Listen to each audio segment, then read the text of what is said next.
ایک بھائی نے فرمایا کہ زوجہ کا ویڈیو گیم کھیلنا کیسا ہے؟ دیکھیں، جائز بھی ہے، ناجائز بھی ہو سکتا ہے۔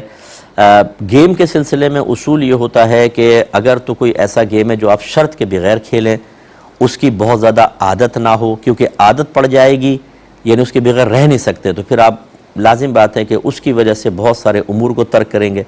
اسی طریقے سے لڑائی جھگڑا نہ ہو، اس میں جھوٹ بولنا نہ پڑے، اور عادتاً جیسے بتایا نہ کھیلا جائے، اس میں کوئی نماز وغیرہ قضا نہ ہو، اس میں جھگڑے کا اندیشہ نہ ہو۔ بعض گھر میں لیڈو کھیلتے ہیں، اختتام پھڈے کے اوپر ہوتا ہے، تم نے چیٹنگ کی ہے، تم نے یہ کر دیا، تم نے وہ کر دیا، لڑائی جھگڑا کینے دل میں بیٹھ جاتے ہیں۔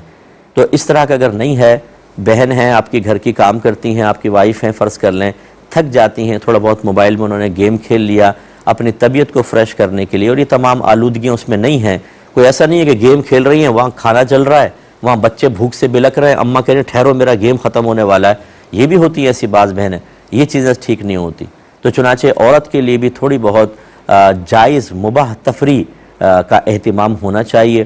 سارا دن بچوں کی چک چک چک پک پک میں لگ کر، اور پھر کبھی ساس کی بھی مسائل ہوتے ہیں، کچھ اور گھر کے پرابلم، سارا گھر کا کام کرنے کے بعد ایک عورت کو بھی یہ حق حاصل ہے کہ وہ ایک جائز تفریح کے ذریعے نشاط حاصل کر لے۔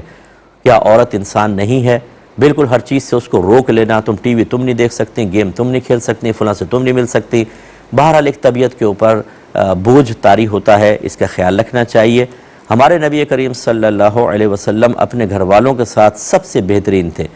ہنسی، مطلب پاکیزہ تبسم، شستہ مزاح یہ ہوتا تھا۔ بلکہ لکھا ہے اکابرین نے کہ نبی کریم صلی اللہ علیہ وسلم نے ایک مرتبہ سیدہ عائشہ صدیقہ رضی اللہ تعالی عنہا کے ساتھ دوڑ لگائی۔ سیدہ عائشہ خود یہ بیان کرتی ہیں، اور یقینی سی بات یہ پبلک کے سامنے تو نہیں ہوگا، یہ رات ہی کسی پہاڑ ہوگا اور بڑی احتیاط کے ساتھ ہوگا۔ سیدہ عائشہ کہتی ہے میں جیت گئی، آگے نکل گئی۔ کچھ عرصے بعد پھر ایسا ہوا، اس وقت نبی کریم صلی اللہ علیہ وسلم آگے نکل گئے تو مسکرائے اور فرمایا کہ عائشہ یہ اس دن کی ہار کا بدلہ ہو گیا۔ تو یہ دیکھیں، یہ اس طرح اپنے گھر والوں کے ساتھ دلجوئی کا سامان کرنا، ایسی سیدہ عائشہ کے بارے میں ہی منقول ہے۔ آپ فرماتی ہیں میں گڑیوں سے کھیلا کرتی تھی، کیونکہ کم سن تھیں رخصتی کے وقت، میں گڑیوں سے کھیلا کرتی تھی، میری سہیلیاں آتی تھیں، ہم کھیلتے تھے۔ جب سرکار آتی میری سہیلیاں چلی جاتی، سرکار تشریف لے جاتے تو وہ واپس آ جایا کرتی تھی۔ ایک دفعہ کہتی ہے ایک طاق میں میری گڑیا اور گھوڑا رکھا ہوا تھا، سرکار تشریف لائے، یہ کیا ہے؟ میں نے عرض کی گڑیا ہے۔ فرمایا یہ کیا ہے؟ میں نے کہا گھوڑا ہے۔ سرکار نے فرمایا تمہارے گھوڑے کے پر ہیں؟ پر تو نہیں ہوتے۔ تو سیدہ عائشہ کہتی ہے میں نے عرض کی کہ آپ نے نہیں سنا سلیمان علیہ السلام کے گھوڑے کے پر تھے؟ تو سرکار مسکرائے، ہنس پڑے، بلکہ اتنا ہنسے کہ داڑیں ظاہر ہو گئی۔ تو دیکھیں یہ منع تو نہیں کیا سرکار نے، کیونکہ وہ کم سن تھیں اور کوئی ناجائز امر بھی نہیں ہو رہا۔ اس زمانے میں گڑیوں کی کوئی صورتیں بھی نہیں ہوتی تھی، پرانے زمانے کے آپ نے دیکھا ہوگا، وہ بچوں کے لیا یوں، اس پہ ایک دھاگا باندھ دیے، سر بن گیا، نیچے دھڑ ہے، اس طرح کھیلتی تھیں۔ تو سرکار نے منع نہیں فرمایا۔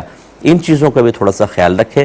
بعض لوگ ان معاملات میں بہت ہی زیادہ خشک طبیعت رکھتے ہیں اور گھر والوں کے لیے ایک تنگ ماحول بنا کے سمجھتے ہیں کہ شاید یہ دین و مذہب ہے۔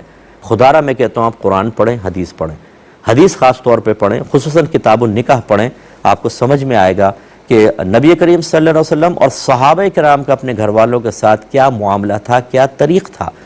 ہم نے شریعت کو اصل میں پڑھ کر نہیں سیکھا ہے، مسئلہ یہ ہے لوگوں سے سن کر سیکھا ہے۔ یہ بھی غلط نہیں ہے، اگر اچھا اپنے مستند آدمی سے سیکھا ہے بہت اچھی بات ہے، لیکن مستند بھی نہیں ہوتے نا ذرائع بعض اوقات، اور ہم ایک مصنوعی اپنے اوپر مذہب کا خول چڑھا کر اور گھر والوں پہ اور بچوں پہ سختی اور پابندیاں رکھ رہے ہوتے ہیں۔ ایسے حضرات سے بھی میری انتہائی دائرۂ ادب میں رہ کے گزارش ہے، جس چیز سے آپ منع کر رہے ہیں اس کی شرعی دلیل آپ کے پاس ہونی چاہیے، اور سنی سنائی نہیں، آپ بتائیں قرآن کی کس آیت سے، کس حدیث سے۔ یہ بہت ضروری ہے تاکہ آپ گھر میں نہ بیجا سختی کریں، نہ ان کو اتنی آسانی اور سہولتیں اور آزادیاں دے دیں کہ وہ خلاف شرع امور کی طرف بڑھ جائیں۔ دونوں صورتوں میں آپ کی گرفت ہے، بیجا سختی میں بھی ہے اور بیجا آسانیاں اور آزادیاں دینے میں بھی ہے۔